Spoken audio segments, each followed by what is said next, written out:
Viewers, நம்ம இன்றைக்கி என்ன பார்க்க போகிறோன்னா சிம்பிளான ஒரு சாம்பார் பார்க்க போகிறோம். கேரட் பீன்ஸ் போட்டு. அதுக்கு என்னென்ன தேவை நம்ம பார்க்கலாம். சின்ன வெங்காயம் கொஞ்சமாக உரித்து வச்சுருக்கேன், தக்காளி ஒன்று, ஒரு மீடியம் சைஸ் வெங்காயம் அரிஞ்சு வச்சுருக்கேன், பூண்டு இடித்து வச்சுருக்கேன், கருவேப்பிலை, கேரட் பீன்ஸ் இந்த மாதிரி நறுக்கி வச்சுருக்கேன். இப்போ துவரம்பருப்பு வேக வைக்க போகிறோம். துவரம்பருப்பு வாஷ் பண்ணி வச்சுருக்கேன். அதில் தண்ணி ஊற்றி 2 சின்ன சைஸ் தக்காளி கொட்டை எல்லாமே எடுத்து ஆட் பண்ணியிருக்கேன். அதோட கொஞ்சமாக சீரகம், மிளகு, ஒரு கொஞ்சம் மிளகு, ஒரு 10 மிளகு, நான் கட்டி பெருங்காயம் எடுத்திருக்கேன், கொஞ்சம் மஞ்சள் பொடி போட்டு ஆயில் எதுக்கு சேர்த்துருக்கோன்னா பருப்பு சீக்கிரமாக வெந்துடும், உங்களுக்கு குக் ஆகிடும். அதுக்காக ஆயில் சேர்த்துருக்கேன். தக்காளி 2 சின்ன சைஸ் தக்காளி, மிளகு ஒரு 6-7, சீரகம் கொஞ்சம், பெருங்காயம், மஞ்சள் பொடி, பருப்போட துவரம் பருப்போடு சேர்த்துருக்கேன். இதை நம்ம வேக வச்சு எடுத்துப்போம். இதோட நம்ம பூண்டும் ஆட் பண்ணிப்போம். பூண்டும் சேர்த்துட்டேன், ஒரு 10 பல் பூண்டு சேர்த்துருக்கேன். இப்போ நான் மிளகுலாம் எதுக்கு ஆட் பண்ணேன்னா, கேஸ்ட்ரிக் ப்ராப்ளம் இருந்தால் இந்த மிளகுலாம் நம்ம ஆட் பண்ணோன்னா கொஞ்சம் நல்லாயிருக்கும் அவங்களுக்கு. அதுக்காக மிளகு, பூண்டு, சீரகம், மஞ்சத்தூள், பெருங்காயம் இதெல்லாம் ஆட் பண்ணியிருக்கேன். வேக வச்சு எடுத்துப்போம். எண்ணெய் காஞ்சிருச்சு. இப்போ அதில் கடுகு உளுத்தம் பருப்பு போட்டுக்கிறேன். கடுகு பொரிஞ்சிடுச்சு. இப்போ நம்ம கொஞ்சமாக சீரகம் போட்டுப்போம் தாளிக்க. சீரகம் பொரிஞ்ச உடனே தட்டி வச்சுருக்கேன் பூண்டு, தோலோடு தான் தட்டி வச்சுருக்கேன். வெறும் நம்ம பருப்பில் போட்டு வேக வச்சிட்டோம், உரித்து தாளிக்கும் போது கொஞ்சம் தட்டி தாளித்தா நல்லாயிருக்கும். சீரகம் பொரிஞ்சு இப்போ பூண்டு போட்டேன்.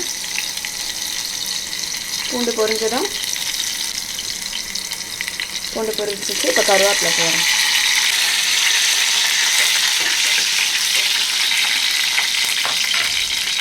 அடுத்து ஆனியன் போடுறேன், சின்ன வெங்காயம்,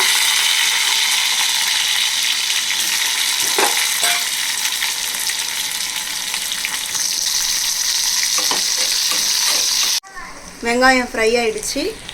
இப்போ நம்ம தக்காளி ஆட் பண்ணிப்போம்.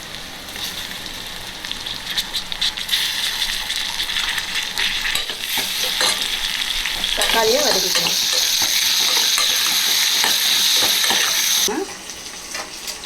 வேக வச்சு தனியாக எடுத்து வச்சுருக்கேன். அடுத்து நான் கேரட் பீன்ஸ் சேர்க்க போகிறேன்.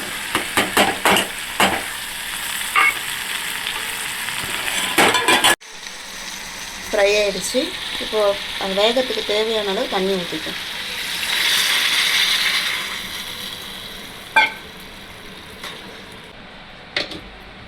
மிளகாத்தூள் தேவையான அளவு சேர்த்து கலரி விடும்.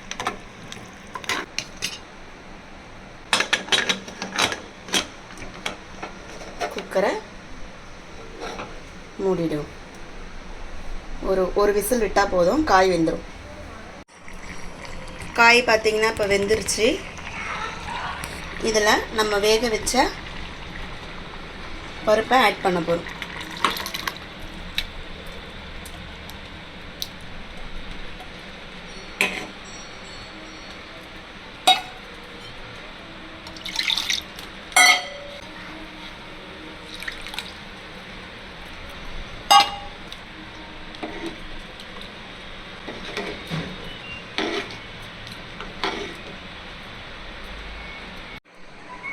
அடுத்து ஒரு நெல்லிக்காய் சைஸ் அளவு புளி கரைச்சி வச்சுருக்கேன். கரைச்சி இருத்து வச்சுருக்கேன் தண்ணி, புளி தண்ணி. அதை இதில் ஆட் பண்ணிப்போம்.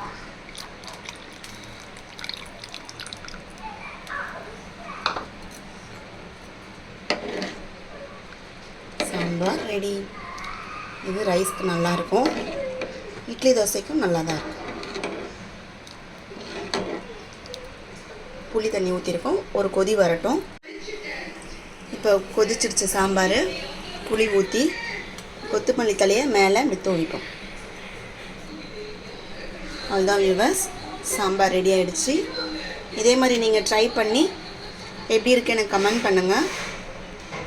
சப்ஸ்கிரைப் பண்ணுங்கள் வியூவர்ஸ். தேங்க்யூ.